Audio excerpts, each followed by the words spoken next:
Hello students, in the previous video we have discussed about the AC current and the peak value of AC current. In the next video we have already discussed about the average value of AC current. So now in this video we are going to discuss the RMS value of AC current. So let's start. Root mean square value of alternating current, जिसको हम IRMS से क्या करते हैं, denote करते हैं। तो exam में आपसे रूट मीन स्क्वायर का डेरिवेशन और या 1 मार्क्स में उसके बारे में आपसे डेफिनेशन या फॉर्मूला पूछ लिया जाता है। तो let start. Root mean square value of AC, कैसे हम एसी करंट की root mean square value find out करेंगे। तो प्यारे बच्चों देख लीजिए, इसके नाम में ही इसका पूरा डेरिवेशन छुपा हुआ है, देख लीजिए। एसी करंट की रूट मीन स्क्वायर वैल्यू, तो देख लीजिए कैसे हम एसी करंट की रूट मीन स्क्वायर वैल्यू को फाइंड आउट करेंगे। तो प्यारे बच्चों सबसे पहले क्या लिखा हुआ है, रूट, ये हो गया रूट। इसके बाद क्या लिखा हुआ है, मीन। तो मेरे ख्याल से जिन बच्चों ने लास्ट वीडियो देखा था उन्हें पता चल गया था कि मीन का नोटेशन क्या होता है। दिस इज द नोटेशन, ठीक है। जब भी हमें किसी का एवरेज, मीन यानी एवरेज, तो जब भी हमें किसी का मीन या एवरेज निकालना होता था, this is the notation which we have already discuss in the previous video of average current, ठीक है। चलिए, तो रूट मीन स्क्वायर किसका, एसी करंट का। तो देखिए सबसे पहले रूट, उसके बाद मीन और उसके बाद स्क्वायर किसका, एसी करंट का। तो क्या ये बात समझ में आ गई। तो अगर हमें ये नोटेशन पता चल जाए तो हमें यानी ये वैल्यू पता चल जाएगी, ठीक है। तो प्यारे बच्चों इसको इक्वेशन 1 मान के छोड़ देते हैं और फाइंड आउट करते हैं इस पूरे एक्सप्रेशन को। तो चलिए let start our derivation. We have I is equal to I naught sine omega t. प्यारे बच्चों ये हमारे पास फॉर्मूला है एसी करंट का, ओके।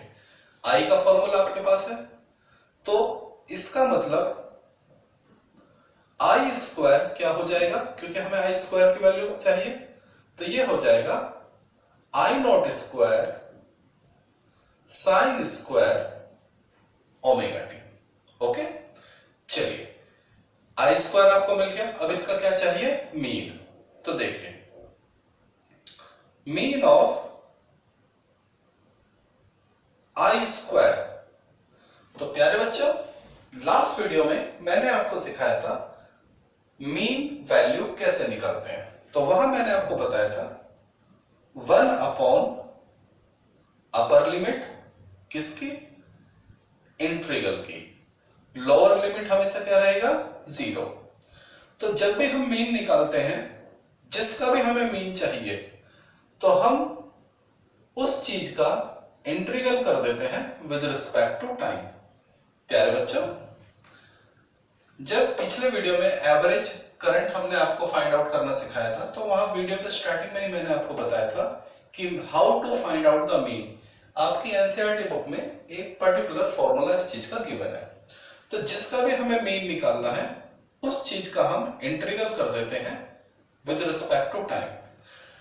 दूसरा, लोअर लिमिट हमेशा 0 से स्टार्ट करेंगे और जो वैल्यू आप अपर लिमिट लेंगे वही वैल्यू 1 के अपॉन में। तो हम यहाँ पर फुल साइकिल के लिए लेते हैं, तो फुल साइकिल के लिए अपर लिमिट t और हाफ साइकिल के लिए अपर लिमिट t/2, ठीक है। आपको मालूम है जो हमारा एसी करंट होता है वो 0 से स्टार्ट होता है, हाफ साइकिल के लिए टाइम t/2 और जो बची हुई हाफ है t/2 तो 0 से t। ठीक है, मान लीजिए एक साइकिल 4 सेकंड में कंप्लीट होती है तो 2 सेकंड और उसके बाद 2 सेकंड। तो ये प्लस साइकिल होती है, ये माइनस साइकिल होती है और ये एक प्लस और एक माइनस मिलके पूरी एक साइकिल बनती है और उसका टाइम पीरियड क्या होता है t। तो जो यहां होता है वही हम यहां लिख लेते हैं। तो यानी मैं जो मीन वैल्यू निकाल रहा हूं, क्योंकि मैंने अपर लिमिट 0 लोअर लिमिट 0 है और अपर लिमिट क्या t, तो यानी मैं ये डेरिवेशन कर रहा हूं फुल साइकिल के लिए। यानी अब हमारी जो भी वैल्यू आएगी वो फुल साइकिल के लिए आने वाली है। चलिए प्यारे बच्चों, is equal to 1/t integral 0 to t। प्यारे बच्चों, आई स्क्वायर की वैल्यू आपके सामने है, तो I naught square sine square omega t dt। ठीक है,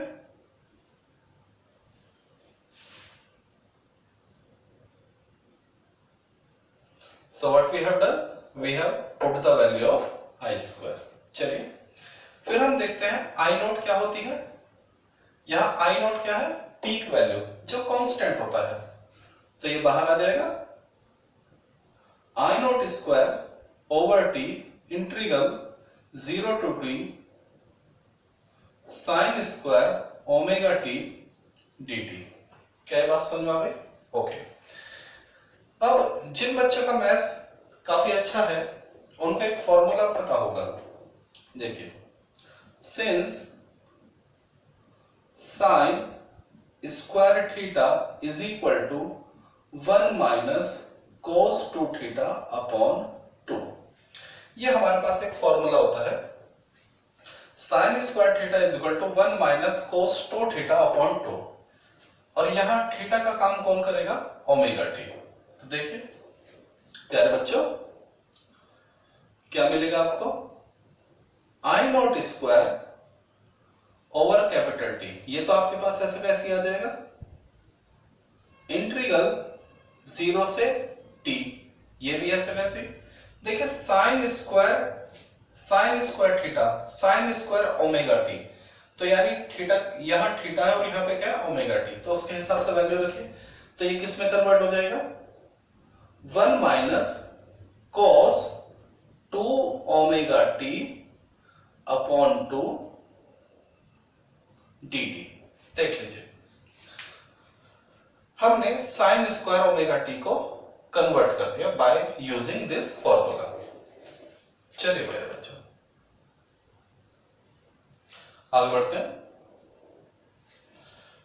तो अभी तक हम किसकी वैल्यू निकाल रहे थे, मीन ऑफ आई स्क्वायर, ये वैल्यू हम फाइंड आउट कर रहे थे। तो देखिए ये 2 तो कहां जाएगा, बाहर आ जाएगा, तो यानी I naught square upon 2t integral 0 से t 1 minus cos 2 omega t dt। ये बात समझ में आ गई। चलिए अब is equal to I naught square 2t। जिन बच्चों को इंटीग्रल काफी अच्छी तरह से आता है उनको एक बात मालूम है, वैसे 12th लेवल पे आते आते बच्चों का इंटीग्रल काफी स्ट्रांग हो जाता है, ये मैं मान कर चलता हूं। तो प्यारे बच्चों, इंटीग्रल के अंदर एक प्रॉपर्टी होती है बाय पार्ट प्रॉपर्टी। इंटीग्रल क्या हो जाता है, बाय पार्ट हो जाता है। तो यहां हमारे पास दो फंक्शन है, एक 1 और एक cos 2 ओमेगा टी, तो दोनों का अलग अलग इंटीग्रल हो जाएगा। तो यानी हम इसको ऐसे कर सकते हैं, ब्रैकेट इंटीग्रल 0 to t 1 का integral minus integral 0 to t cos 2 omega t का इंटीग्रल। देख लीजिए व्हाट वी हैव डन प्यारे बच्चों, हमने इंटीग्रल को क्या कर लिया है, बाय पार्ट्स कर लिया है। चलिए is equal to I naught square upon 2t। ठीक है, तो हम एक काम करते हैं, इस इक्वेशन को इक्वेशन नंबर ए मान के छोड़ देते हैं। ठीक है, इस इक्वेशन को थोड़ी देर के लिए इक्वेशन ए मान के छोड़ दिया। हम एक बार इसकी वैल्यू निकालेंगे, एक बार इसकी वैल्यू निकालेंगे, और ये दोनों वैल्यू इस ब्रैकेट में पुट कर देंगे। We get the value of mean of I square. ठीक है, चलिए तो सबसे पहले जरा इसकी वैल्यू देखते हैं। 0 से t dt। ठीक है, 1 इंटू dt हो जाएगा dt, तो ये क्या आ जाएगा, इंटीग्रल dt, t बन जाएगा अपर लिमिट 0 लिमिट। इस इंटीग्रल को सॉल्व कर लिया। अब आइए इसकी बारी। 0 से t cos 2 omega t dt is equal to cos का इंटीग्रल साइन, तो ये हो जाएगा प्यारे बच्चों sine 2 omega t upon 2 omega upper limit lower limit. क्या बात समझ में आ गई? ओके, इज इक्वल टू मेरे ख्याल से 1 अपॉन 2 ओमेगा बाहर आ जाएगा, फिर एक बार अपर लिमिट एक बार लोअर लिमिट, तो साइन 2 ओमेगा टी की जगह क्या आएगा, capital T, minus sine 2 omega 0। देख लीजिए प्यारे बच्चों, cos 2 ओमेगा टी का इंटीग्रल किया तो sin 2 ओमेगा टी, और फिर 2 ओमेगा टी अपॉन 2 ओमेगा। क्योंकि यहां मैं बताऊं, जिन ये 12th लेवल पे आते आते बच्चों का इंटीग्रल स्ट्रांग होता है, तो मैं समझता हूं ये स्टेप आपको समझ में आ गया है, क्योंकि इंटीग्रल तो मैथ्स में आपको सिखाया गया होगा। इसके बाद 2 ओमेगा बाहर आ गया, 1 अपॉन 2 ओमेगा कांस्टेंट है, फिर बचे हुए फंक्शन में upper limit minus lower limit का फॉर्मूला अप्लाई कर दिया। तो देख लीजिए क्या मिलेगा आपको, 1 अपॉन 2 ओमेगा। प्यारे बच्चों, मैंने पिछले वीडियो में खास बात आपको सिखाई थी, ठीक है, याद हो, t इज इक्वल, मैंने आपको सिखाया था omega is equal to T 2 pi upon capital T. ये फॉर्मूला होता है, velocity is equal to displacement upon time, angular velocity is equal to angular displacement upon time. तो एक चक्कर में कितना एंगुलर डिस्प्लेसमेंट, 2 पाई, कितना टाइम लिया, कैपिटल टी, जिसको टाइम पीरियड बोलते हैं। तो ये समझ में आ गया? ओके, तो यहीं से ओमेगा इंटू टी क्या हो जाएगा, 2 पाई। तो मैंने आपको बताया था आपको ये फॉर्मूला भी याद होना चाहिए, और मैंने आपको बताया था ये फॉर्मूला भी याद होना चाहिए। तो ओमेगा इंटू टी सीधा क्या हो जाएगा, 2 पाई, और 2 और 2 4 पाई, साइन 4 पाई। समझ में आ गई होगी बात, माइनस का साइन 0। देख लीजिए, ओमेगा टी 2 पाई, और 2 पाई की 2 से मल्टीप्लाई होगी तो 4 पाई। क्या ये बात समझ आ गई? ओके, इसके बाद 1 अपॉन 2 ओमेगा, वैसे ही यही हो जाएगा ये adjust,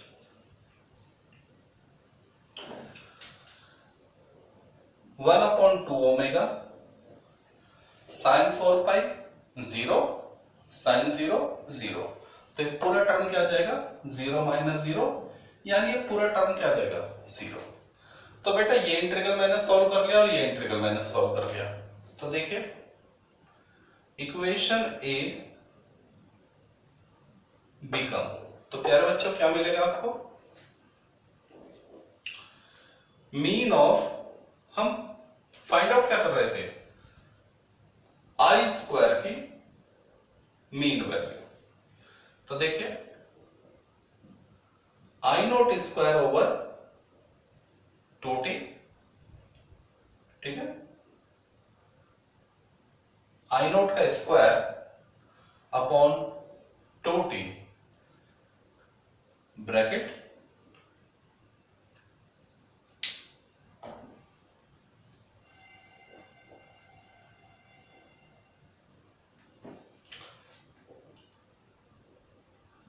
equation A become mean of I square is equal to I naught square over 2t bracket, इसका इंटीग्रल क्या है प्यारे बच्चों, कैपिटल टी, माइनस इसका इंटीग्रल क्या है 0, ओके, इज इक्वल टू, तो देखिए क्या मिला आपको, peak value mean value is equal to I naught square over 2t into t, t से t cancel out, I square is equal to I naught square over 2। देख लीजिए प्यारे बच्चों, ये हमारी वैल्यू आ गई किसकी, मीन वैल्यू की, ये हमारा मीन वैल्यू आ चुका है, ठीक है। तो अब इस वैल्यू को मैं कहां पुट करूंगा, इक्वेशन 1 में, तो देख लीजिए इक्वेशन 1 बिकम, इस वैल्यू को इक्वेशन 1 में रखेंगे, I R M S is equal to, देखिए एसी करंट की रूट मीन स्क्वायर वैल्यू क्या थी, root of mean of I square, तो ये वैल्यू आपके पास है, रूट ऑफ मीन ऑफ, ये आरएमएस की वैल्यू ये है, ये वैल्यू ऑलरेडी आपके पास आ चुकी है, तो देखिए मैं यहां पर क्या रख सकता हूं, आई नॉट स्क्वायर अपॉन 2, ठीक है प्यारा बच्चा। तो यहां से आई आर एम एस क्या आ जाएगा, ये तो आई नॉट बन जाएगा और ये बन जाएगा रूट 2। तो ये हमने प्यारे बच्चों डेरिवेशन कर लिया है किसका, रूट मीन स्क्वायर का।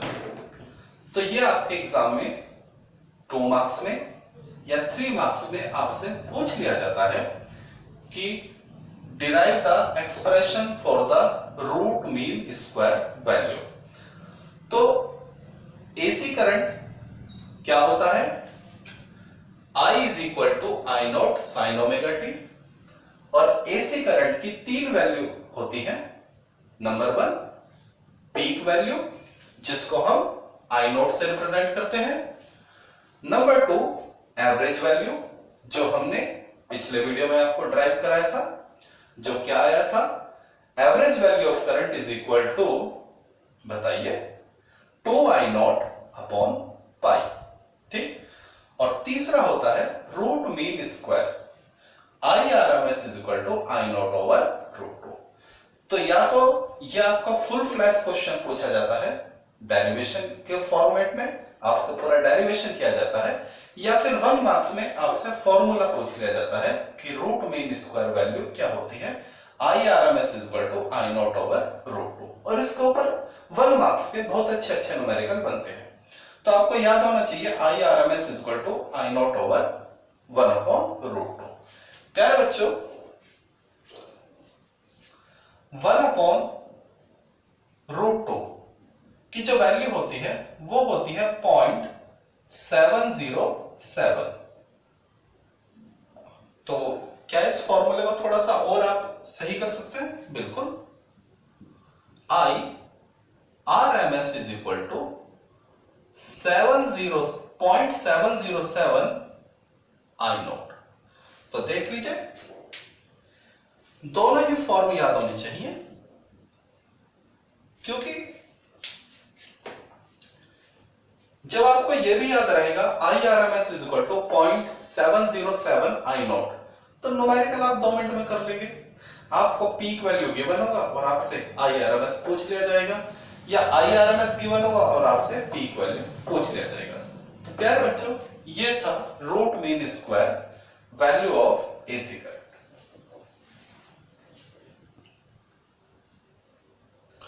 Okay students, now we have a very simple 1 marks numerical जो आपके बोर्ड में आ चुका है। इसको जरा देखते हैं। सिचुएशन क्या है? The peak value of AC current is 14.14 ampere. Find the RMS value of AC current। देखिए हमसे क्या गिवन सिचुएशन है और इसको क्या पूछा गया है।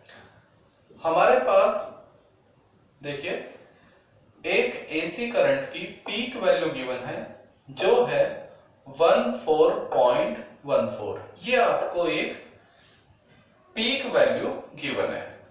प्यारे बच्चों देखिए क्या कहा गया है। देखिए एक सर्किट है जिसमें एक करंट सोर्स है।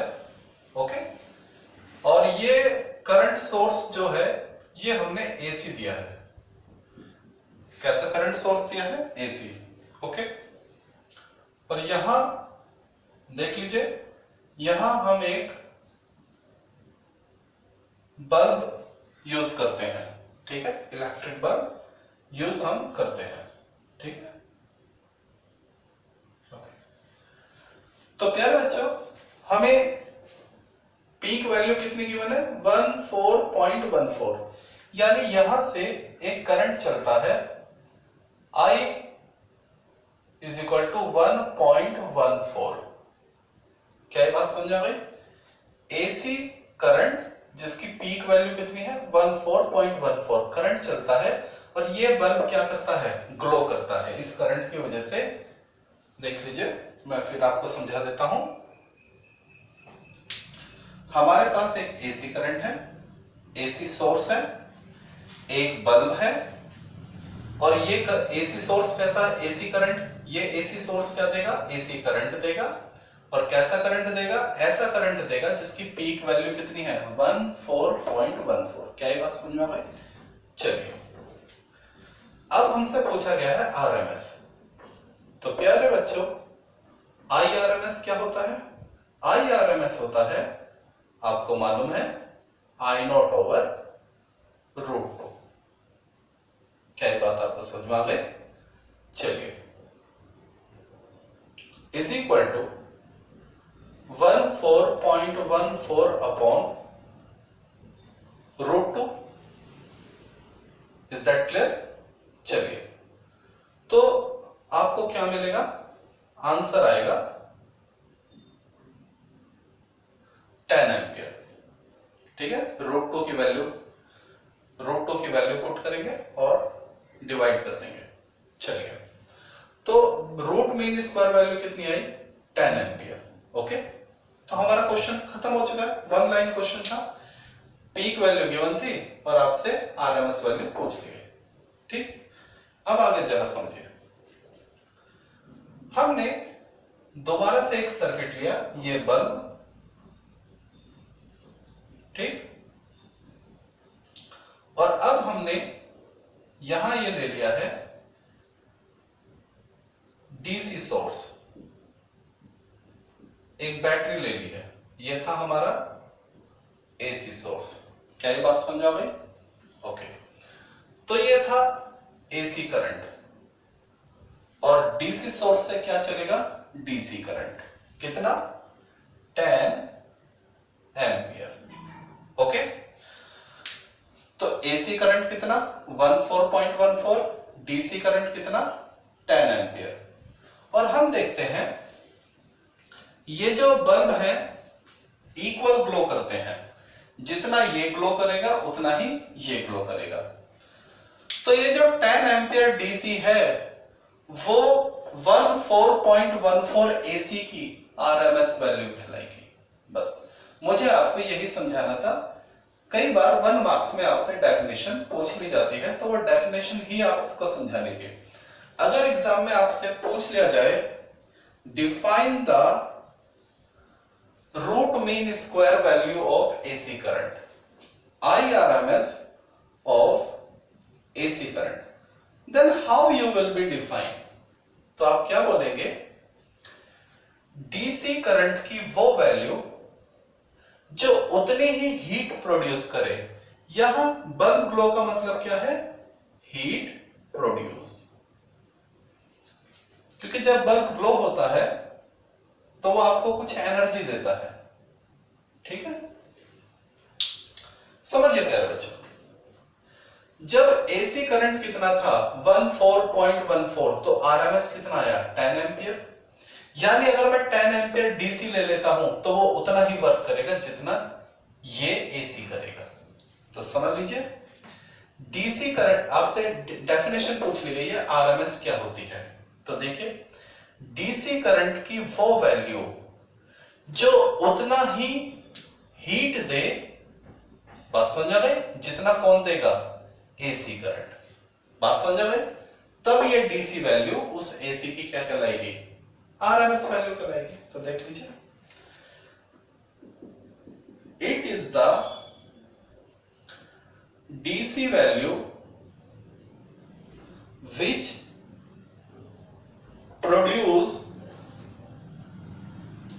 Same heat in same time as